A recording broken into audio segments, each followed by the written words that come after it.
Assalamualaikum warahmatullahi wabarakatuh. Perkenalkan, nama saya Uti Setiawati. Di sini saya mau mewawancarai salah satu narasumber yang terkait dengan salah satu bahasa daerah yang ada di tempat beliau. Boleh untuk memperkenalkan terlebih dahulu, Bapak? Ya, baik, perkenalkan, saya Kuko Masesa Wisnu Saputro. Saya berasal dari Desa Bukateja, Kecamatan Bukateja, Kabupaten Purbalingga, Jawa Tengah. Baik, langsung saja kepada pertanyaan ya, Pak. Di sini yang saya akan tanyakan yang pertama adalah tradisi atau adat apa saja yang ada di daerah Bapak yang relevan dengan penggunaan bahasa yang ada di daerah Bapak. Untuk tradisi yang relevan dengan penggunaan bahasa daerah itu, yang pertama ada tradisi pernikahan ya. Tradisi pernikahan mulai dari seserahan, terus siraman, sungkeman sampai dengan ngunduh mantu itu menggunakan bahasa Jawa Krama dari awal sampai akhir.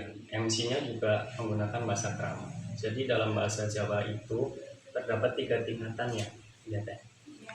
Yang paling dasar itu namanya bahasa Jawa Ngoko. Itu biasa digunakan dalam percakapan antar teman itu.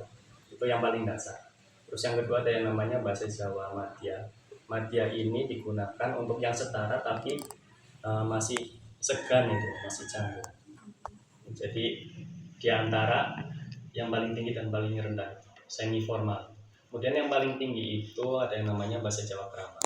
Nah, bahasa Jawa Krama ini yang biasa digunakan dalam acara adat pernikahan. Nah, selain pernikahan itu ada yang namanya hampir sama kayak di sini ya, riungan. Yasin Tahlil itu biasanya pengantarnya menggunakan bahasa Jawa Krama seperti itu. Oke, baik. Untuk pertanyaan yang kedua, apakah ada kosakata, logat atau ungkapan khas bahasa Jawa di daerah Bapak?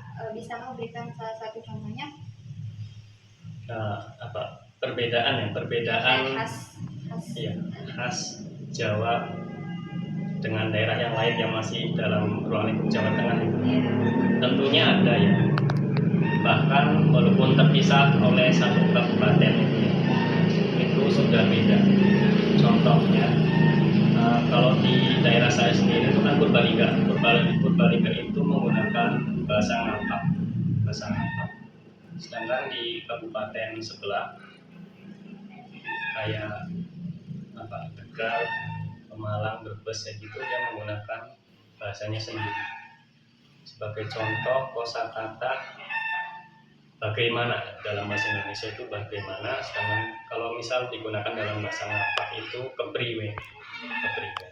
Nah, kalau di bahasa yang Tegal itu Tegal, Pemalang, Brebes dan sekitarnya dia menggunakan pimen atau keprimen. Jadi kan beda tuh antara kepriwe dan pimen. Tapi maksudnya tetap sama. Baik.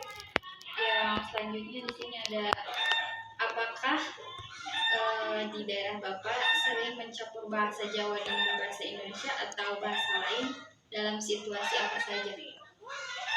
Kalau untuk percampuran bahasa itu jarang dicampur-campur. Kalau saya sendiri dulu pernah waktu baru merantau itu di kota itu sering campur-campur. Itu faktornya karena nggak tahu bahasa Indonesianya apa, itu jadinya dicampur. Begitu aja sih. Yang terakhir nih, menurut Bapak apa yang harus dilakukan agar bahasa Jawa tetap lestari di tengah perkembangan zaman? Yang pasti ini ada dua faktor penentu ya, Yang pertama itu dari sekolah itu untuk muatan lokal bahasa Jawa itu harus lebih diperbanyak mungkin jamnya, terus metode belajarnya agar anak-anak itu tertarik dengan bahasa daerah. Nah, selain dari sekolah ini ada faktor yang paling penting, ini faktor keluarga ya. Jadi anak-anak dari kecil itu harus sudah diajari dengan bahasa Jawa, karena banyak yang terjadi di sekitar kita itu anak kecil nggak bisa dengan bahasa daerahnya masing-masing, karena dari awal itu sudah diajak ngobrol menggunakan bahasa Indonesia. Paling seperti itu aja, dari sekolah dan juga dari keluarga. Oke. Mungkin tadi beberapa pertanyaan yang sudah saya tanyakan kepada Bapak. Terima kasih atas waktunya udah berkenan diwawancarai oleh saya. Mungkin hanya itu. Sekian dan terima kasih. Wassalamualaikum warahmatullahi wabarakatuh.